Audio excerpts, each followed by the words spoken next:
Hey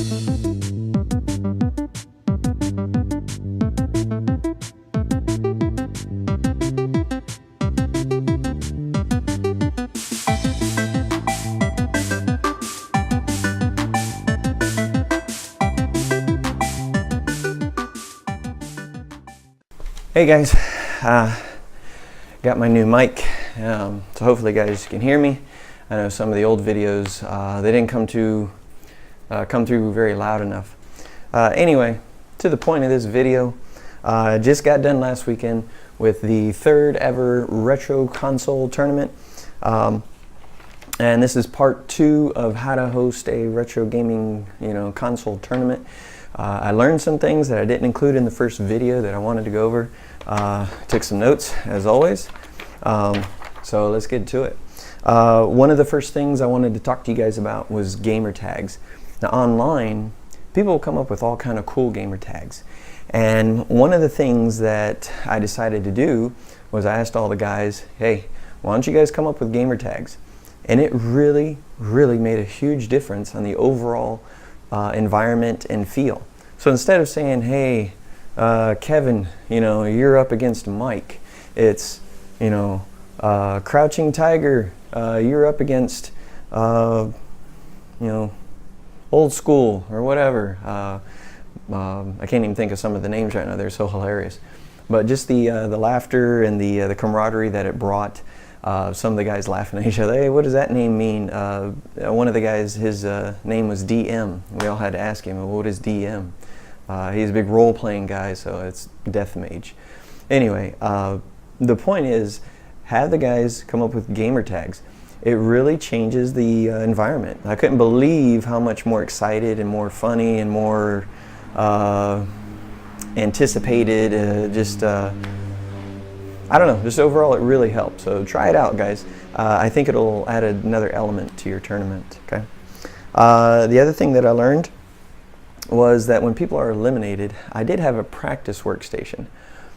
But after people were eliminated, they didn't really have anywhere to go. So this time I set up a 4th workstation, or PlayStation, whatever you want to call it, with just arcade, a MAME emulator running arcade. That was huge. People had a lot of fun with it, and for those that got eliminated that weren't part of the rest of the tournament, actually had something to play, because they weren't needing to practice the game that they were already eliminated from. So that really had a big impact on the overall fun factor. So try it out. That's another thing I'd recommend. They're pretty easy to set up, so not too hard at all. The next thing I didn't really talk about was, I didn't get too in depth with it, but was music. Music definitely adds another element, just the whole environment. Like I said, bring out posters. I had magazines and books, old Nintendo Powers I brought out. That was huge.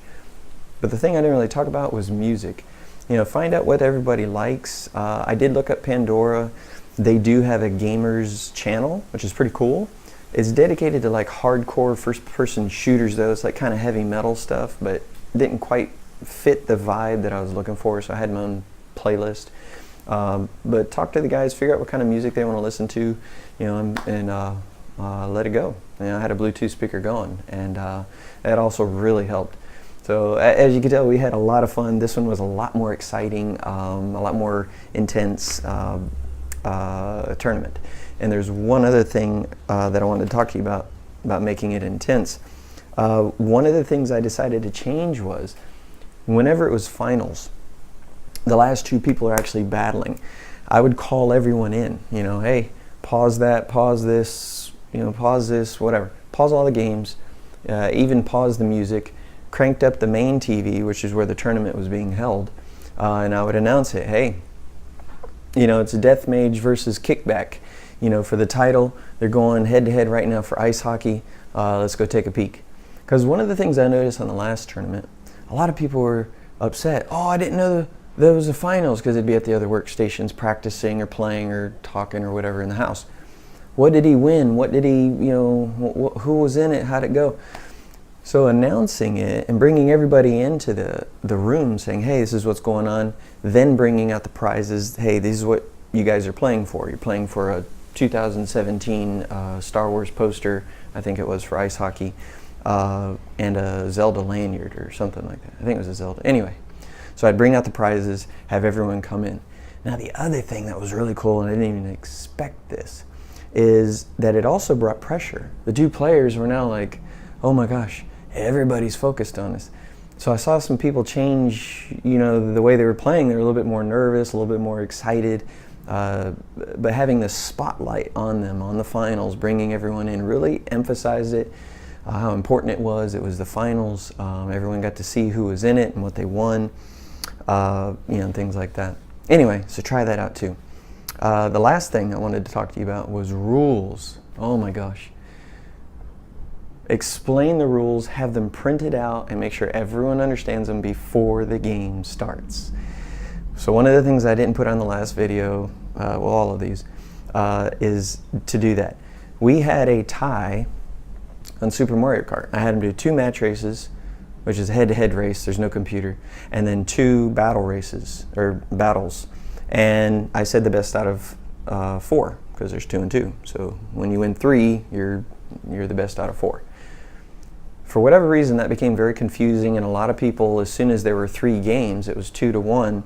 You know, he won 2 matches, the other guy won 1 Mario Kart race, or match race, then they thought it was over.